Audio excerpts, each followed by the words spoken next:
పంచాయతీరాజ్ శాఖ మంత్రి పవన్ కళ్యాణ్ గారు చెత్త నుంచి సంపద సృష్టించాలి, పూర్వం ఆపేసిన కేంద్రాలన్నీ కూడా మళ్ళీ పునర్వ్యవస్థీకరించి సక్రమంగా వాడుకోవాలి అని ఆయన చెప్పినప్పటికీ కూడా మరి ఇంకా 50% మరి సెగ్రిగేషన్ జరగట్లేదు. మరి చెత్త ద్వారా మరింత చెత్త, పరిసరాల్ని మరింత చెత్త చేస్తున్నారు. అది చాలా అసహ్యం.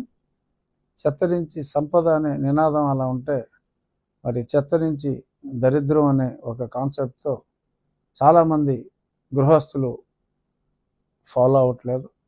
సో దయచేసి మీ ఇల్లు శుభ్రంగా ఉండాలి, మీ ఊరు శుభ్రంగా ఉండాలి అంటే పంచాయతీరాజ్ శాఖ వారికి పవన్ కళ్యాణ్ గారు చెప్పినట్టు సహకరించాలి.